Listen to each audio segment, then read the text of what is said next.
हाँ जी, कैसे तबीयत अब आपकी?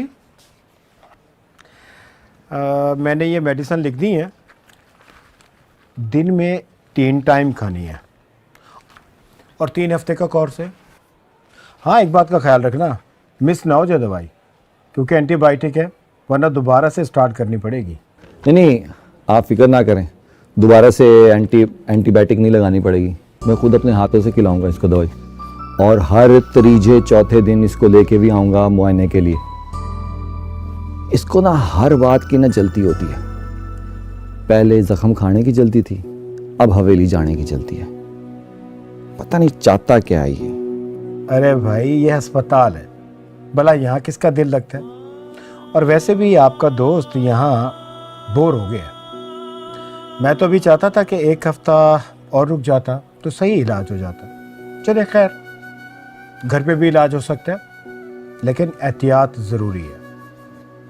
अब दिलावरे की बातों को छोड़ें डॉक्टर साहब, इसका बस चले तो ये तो सारा साल ही मुझे अस्पताल में भर्ती रखे। आप परेशान मत, मैं दवा लेने में एहतियात बरतूंगा। ठीक है, वेरी गुड। ओके भाई, ख्याल रखना इसका। जी जी, उत्तर एहतियात करनी पड़ेगी। एंटीबायोटिक और तुझे समझ आ गई ना, डॉक्टर को भी आ गई होगी। मैं फिर ये दवाइयाँ लेके आता हूँ, एंटीबायोटिक।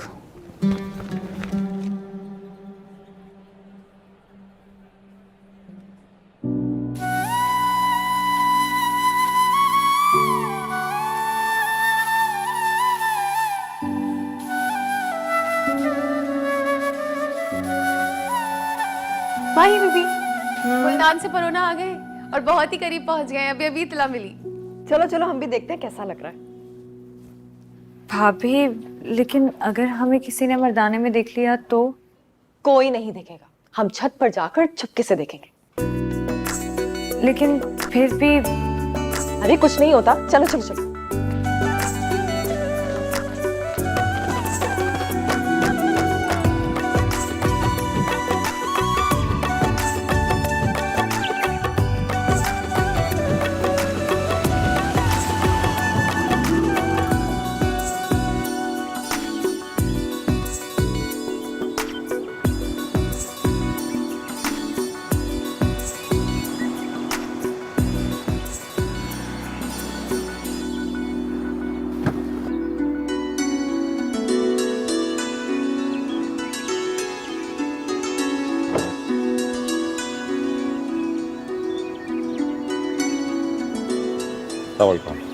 वालेकुम अस्सलाम।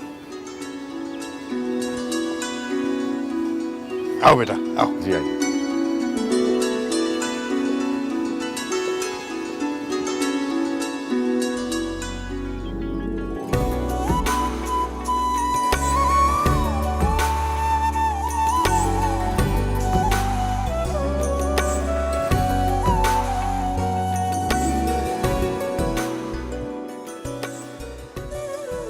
चेहरे का रंग तो देखो कैसा गुलाबी हो रहा है।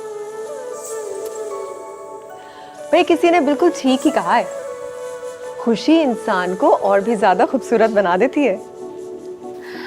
भाभी, अल्लाह का शुक्र है, अल्लाह ने मेरा जोड़ तैमूर जैसे पढ़े लिखे इंसान के साथ बनाया, वरना कोई बड़ी उम्र का वडेरा मिल जाता तो मेरे तो सारे ख्वाब ही चकनाचूर हो जाते।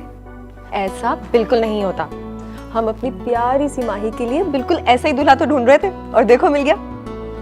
अब इतना हैंडसम दूल्हा मिल गया तो कहीं हमें तो नहीं भूल जाओगी? भाभी, ऐसा कुछ भी नहीं है। खुश रहो।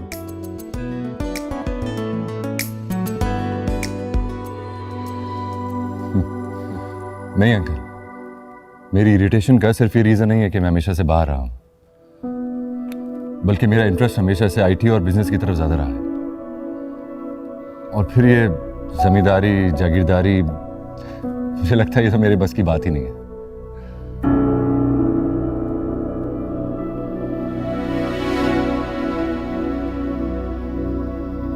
Well, I am really sorry अगर मेरी बात सुनकर आप लोगों को अफसोस हुआ हो तो। बिल्कुल अफसोस हुआ, बिल्कुल भी अफसोस नहीं हुआ। बल्कि हमें बहुत खुशी हुई है कि तुमने बगैर किसी लगी लिपटी के अपने दिल की सही बात हमसे कह दी कि तुम अपनी डिग्री को किसी बड़े शहर में जाकर इस्तेमाल करना चाहते हो। क्या शाह जी, आप दोनों ने तो आते ही मेरे बच्चे से ऐसे सवाल पूछने शुरू कर दिए। सांस तो लेने दें उसे, कुछ खा पी ले, उसे ये तो ना लगे कि वो किसी अदालत में बैठा है। Not at all aunty, it's all right. मुझे तो अब आदत हो गई है ऐसे सवालों जवाब की।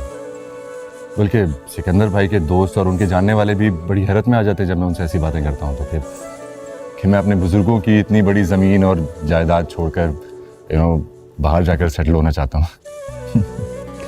इसकी यह हैरत जायज़ भी तो है। ये बड़ी बड़ी डिग्रियाँ वलाय से पढ़कर आना हमारे यहाँ सिर्फ और सिर्फ नुमाइश के लिए काफ़ी है। हमारा असल काम तो अपनी जागीरों पर हुक्मरानी करना है। क्यों बाबा सही?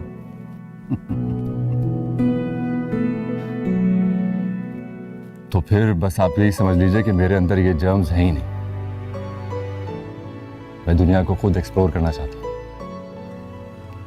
कम से कम हमारी माही रानी तो बहुत खुश होगी ये बात सुनकर। उसका भी यहाँ दम घुटता है,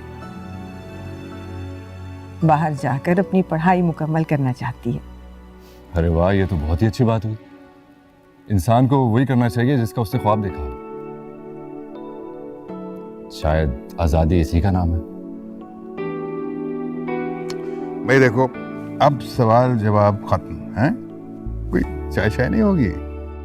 चाय तो कब से इंतजार कर रही है। आओ बच्ची।